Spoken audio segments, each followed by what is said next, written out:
Welcome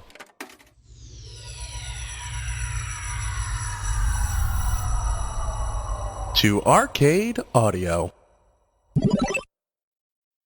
Welcome to Dilettante. I'm Johnny. I'm Spencer. Here on Dilettante, we go on Wikipedia. We click random article. And we talk about it. Yeah, we do. I guess we'll mention up at the top though. We as a podcast network, Arcade Audio have started a Patreon. Yeah, we have. So you're able to donate to us, Yeah, and if you want to. Yeah, and if you want to, sure. And you're able to help support our network. And you get some cool stuff too. There's bonus content. We're gonna be putting out Dilettante Z. Yeah, which the last episode or the first episode was came out last week, free for everyone. So if at the $5 level, you'll be able to get access to that. At just $2 a month, you will get a birthday postcard from your favorite podcast, Which is probably us. Yeah, if you're listening to this, you've tried the rest, And now here we are. You know it's the best. Yeah, so we would really appreciate if you donated, but if you can't or just don't want to, that's fine too. Just keep listening. Just keep listening. That's the important thing. But yeah, you can go to patreon.com/arcadeaudio if you want to check that out. And that's all I got on that. Yeah. Do you have any? I got nothing. Let's just do a good old fashioned. Let's just do it. Let's do a low country boil. That's what I call these. Oh wow. Interesting. What is this? Heavy Crown song. Heavy Crown is it a by song. Modest Yahoo? I wish. Heavy Crown is a song. It's basically the opposite. Is a song recorded by Australian rapper Iggy Azalea. Oh. Featuring English singer Ellie Goulding. Recorded for Reclassified, the reissue of Azalea's debut solo album, The New Classic, which both came out in 2014. So that's weird. Is Iggy Azalea the one that's like racist and not cool? Yeah. Okay. Cool. Awesome. She sang the song Fancy. That doesn't help me. I mean, I know the song. I didn't know it was her. Yes. Azalea and Goulding co-wrote the song with its producers, Salt Wives and The Invisible Men, with additional writing from John Turner. Heavy Crown received generally positive reviews from critics, who commended Azalea's delivery on the track, finding it to be superior to that of her earlier songs. It was used as a backing track for the trailer to the 2014 film Kingsman: The Secret Service. Oh, that movie looked like it would be cool, but then I heard it wasn't cool. I think I saw it and it was dumb. Okay. In the week it was like bad James Bond. Yeah. Which is already kind of on the edge. I think I fell asleep during wow. it. Okay. But that's not saying much because I kind of fall asleep during... If a movie... On Her Majesty's Secret Snooze Fest. If a movie starts after like 7 p.m... You're just out for the count already. Yeah, I am. It doesn't matter what it is. I will fall asleep. It could be Empire Strikes Back and you'd be like, nah, I'm probably going to fall asleep. Yeah. In the week of the album's release, Heavy Crown charted at number 9 on the Bubbling Under R&B Hip Hop Songs chart and entered 2 digital urban subsidiary charts, the Hot Digital R&B Hip Hop Songs, where it peaked at 37, and the Hot Digital Rap Songs, where it peaked at 23. The track also peaked on the lower ends of the Czech Republic and Slovakian digital singles charts. Kind of reaching a little bit here, huh? Yeah, a little bit. Let's see. There's no sample. Sometimes they have a little sample. Best movie of the year says, Oklahoma Cityville Township newspaper. Like, all right, cool. Yeah, I don't know much about her. I don't care for her. I feel like Ellie Goulding has a song or two that I like. I feel, her name has positive connotations in my head. I think she sings a song that goes...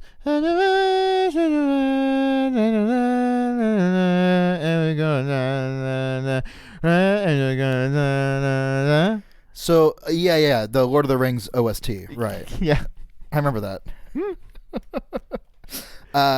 What Iggy Azalea, is she's still doing stuff, I assume, right? I assume. She's a young person. I'm sure she's still putting out music. Mm-hmm. Heavy Crown, kind of reminds me of Jesus, man. I think it's probably supposed to.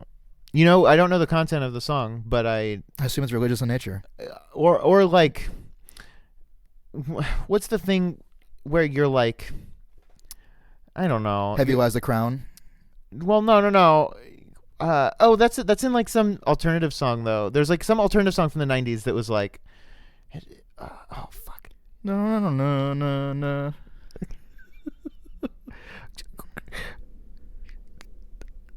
I can't push it out of my brain. You just almost had like a brain hemorrhage trying to come up with that song. Like you were trying so hard. Well, I think I'm thinking of one song, but an Everclear song keeps coming into my head, and I don't think it's an Everclear song. Yeah. I will buy you a new garden. crown.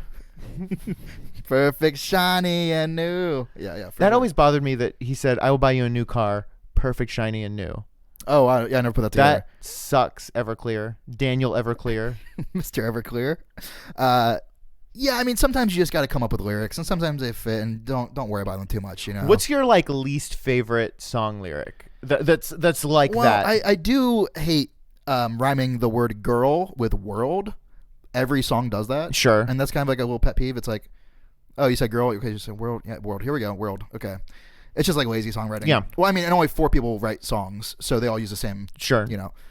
Do you have one off the top of your head? Like no, I feel like no, and I mean not off the top of my head, no. But you know, anytime someone rhymes a word with like the same word is like a bad look. Yeah, that's not good. Yeah. No, I mean, I just remember they're just like actual lyrics which I will hate. And it's like, oh, okay. Like I remember the first time I ever heard it was like a Nickelback song. Sure, I hate all those lyrics too. When I was like in middle school, and like their first single, I was kind of like on the fence with. I was like, okay, am I down with this or not? I had a friend in middle school. What was their first single? It was like, "You Remind Me." This is how you remind me of what I really am. I had a friend. Yeah, it's like okay, I could maybe get into this. And then the second single was like just like really misogynistic. And it's like, oh, how is this getting radio play? Sure. So that was when I made the switch. Like, oh, nope, out. I had a friend in middle school, and that their first single, the "How You Remind Me," was like her and her boyfriend. That was like their song, which like they were in middle school dating for like 4 weeks, and it was like, this is our song. So like, such a perfect like slice of middle school life. And I've been down, I've been wrong. On the bottom of every bottle. It's like yeah, what? You're 8. Stop it. When did you have your first song? Like, when did you and a girl, you were like, this is our song? Or have you never? Because I feel like it's not. Yeah, my first girlfriend, our song was I think it's just called "Down" by Blink-182 off the self-titled Blink-182 album. Oh, it's like down, down, down, down. I don't know that one. Yeah, I mean that whole album was like going down, down, baby, Range Rover, boom, boom, baby. Yeah. Cocoa Puff. Yeah. To me now. Yeah, we just like the part where it's like Cocoa Puff. It was like our song. Do you have Jessica and I do have a song. Oh, okay, nice. And it is "To Become One" by the Spice Girls. That's fun. Okay, I like that. And it's a very good song. And I'll tell you why. Because it is a goofy. Well, it's not. It's a very sensual, sexual Spice Girls song, which is as they all are, which is very funny. But when we dated in high school, she had a Spice Girls tape, like Spice World. It was, I think it's whatever their first album was, which was maybe just called Spice. Oh, a cassette tape. I thought you meant a VHS tape of their movie, Spice World. So whenever we would drive around in my mom's Beetle, you pop in the Spice Girls cassette. We would pop in Spice Girls and we would listen to it. So fun. it's like there's like an actual connection there. Yeah, but also it is a very funny, very, very sexy song. Yeah. The next girlfriend I have, I think the song I want us to have for our song is "Love the Way You Look at Me." Yeah, is that song right there. Is it Backstreet Boys that did the Halloween song? Yeah, but that song is so the video is very spooky. Yeah. Icky. The song is not at all. Everybody. It's so weird. It's like we want to make Thriller, but we don't want to write the music Thriller-esque music. We just want the music video part. Yeah, exactly. And we're like, okay, well, which one of you wants to be Wolfman? And me, please. I believe. Oh gosh, let me see if I can remember who was what. AJ was definitely Mr. Fish. I think Brian was Wolfman. You could have said any combination of names and monsters, and I would believe you. Nick Carter, I believe, was Theater Phantom. Pretty sure Percy was a monster from the Black Lagoon. What else? Was someone? I don't think anyone was a mummy. Who was someone a mummy? Georgie Laser was definitely it. Fuck! I'm so like upset now because I don't remember. I vividly remember Fishman. Who was the goo monster? No, I think there was. JC Chazé? I think there was a JC Chazé was in NSYNC, and you know it. I think that there was. I think there was a mummy, and if I had to guess, it was Howie. Because he howls like a mummy. Well, you'd think that, but yeah. Kevin was Wolfman. Which one was Justin? Justin was also in NSYNC. You monster. No, he was the monster. I wasn't in this movie. Isn't it? I'm sure we've talked about this before, but isn't it so strange that people now, young people, don't know what 9/11 was? well, yeah, that's fucking crazy. But they don't know that Justin Timberlake was in sync. They don't know Beyonce was in Destiny's Child. They were like, these people have always existed as they are now, and they don't know where they came from, and it's so strange. Imagine like growing up and being like, oh yeah, John Lennon, and then finding out he was in this band called the Beatles. You'd be like, what? Right. That's like that caliber of like, you don't know who NSYNC is? Or like, what is that for like us? Like, who's the person where we just like, oh, I didn't know that.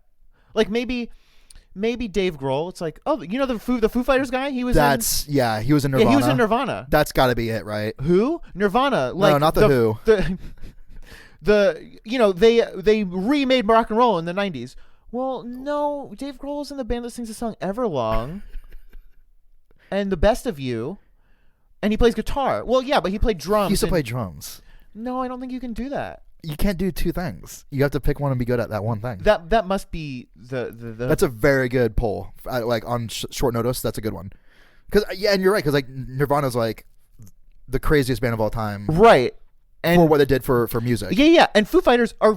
It's crazy because they're very good too. Very good. Like Dave Grohl is just so good at what he does. He's just like, oh, I'm done with being in the biggest band of all time. I'm gonna be in like another like huge band forever. Yeah. And I'm just gonna play with Paul McCartney whenever he wants me to, like when he's free. Yeah, whatever. No big deal. It's fine. And also I'm gonna be really nice to everybody. Is that all right if I'm just a nice guy? Oh, I'm gonna be really funny too. Oh, Josh Homme, you need a drummer for your breakout album for Queens of the Stone Age? Yeah, I guess I'm free. Yeah, why not? Oh, Tenacious D, both of you play guitar, but you need drums in music? Yeah, I guess I'll do that, and sure, I'll be in your music video, and yeah, I guess I will play the devil in it. Yeah, that's fine. I mean, I'm free that weekend. Yeah, President Obama, yeah, I can be the Secretary of State whenever you need me to be. Yeah, how do you... It's crazy. One man got to be the devil and in Nirvana. Yeah. Like, what else is left? I mean, he's done. I know. And then he killed himself. Yeah. It's crazy. And now his like ghost is in the best rock and roll band of all time called the Foo Fighters. You know what Foo Fighters are? No. What is the Foo that we're fighting? The Foo Fighters, and I don't know where the name comes from, but it is a specific type of UFO that like fighter pilots would see in the sky, and they're like cigar shaped. Whoa. Yeah. Foo Fighters. Yeah. Dang it, dude. No, I didn't know that. Yeah. Well, I'm a bit of an amateur ufologist. Right. Which is ufologist. Which is the word for people who like Foo Fighters. Yeah. Yeah. Kind of a foo head. It's actually pronounced pho, by the way. Pho Fighters? Yeah, it's pho fighters. Oh, fuck. Fuck. No, it's fook. Yeah, so that's probably my favorite type of UFO. Is a cigar shape? My favorite is a Foo Fighter. My favorite type of alien is obviously the Anunnaki. My favorite cryptozoological animal is obviously the chupacabra. Right, obviously. What's an Anunnaki? I'm not familiar with that. Can you describe their head shape? What's the best way to tell me? I believe the Anunnaki are mostly humanoid. So they're more humanoid than like the Greys, and which are fairly humanoid, and also in the grand scheme of things, significantly more humanoid than the reptilians. Definitely, they're at war with the reptilians. The Anunnaki I believe, are a peaceful race from Planet X, which is just beyond the reaches of our solar system. Okay, and the Greys are peaceful, and they play music in the cantina, right? Yes. Okay. How do you know all this about Anunnaki? Or what's the research material I should be? Well, I mean, there's lots of stuff on the web. One of my favorite UFO related things, which I am sure I've mentioned on this podcast, is hybrid children, which is this thing where women believe that they have been taken onto alien spaceships and impregnated by aliens and given birth to human alien hybrid children that are then raised on the spaceships, and at night they are transported back to the spaceships to hang out with their children. There's a very the probably most famous and popular woman who talks about hybrid alien children is named Bridget Nielsen, not the Bridget Nielsen that you're thinking.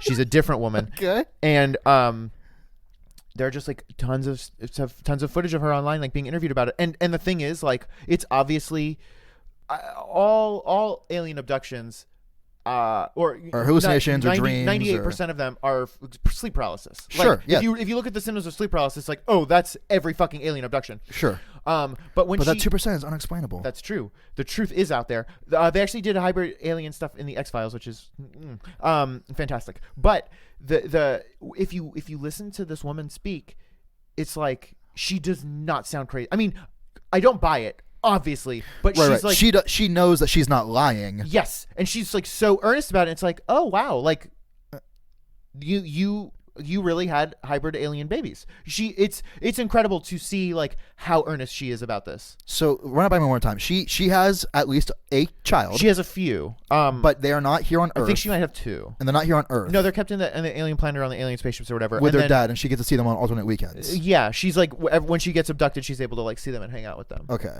so the kids get 2 Christmases. Yeah. Okay. Christmas and Space Christmas, right? But there's like a network of women who like connect, and they're like, "Oh, you have a hybrid baby too." Yeah, it's so crazy. It's like a PTA for hybrid babies. Mm-hmm. What's the name of that website? Those if you search for like Bridget Nielsen hybrid babies on .tumblr.com. They're like big long interviews on YouTube. It's crazy. I'm kind of you're blowing my mind a little bit actually. Like when I first saw it, I was like. I watched a lot of her videos, and let me be very clear. I don't believe her for a second. Sure, but God, she is so earnest and so convincing, and it's like, what if?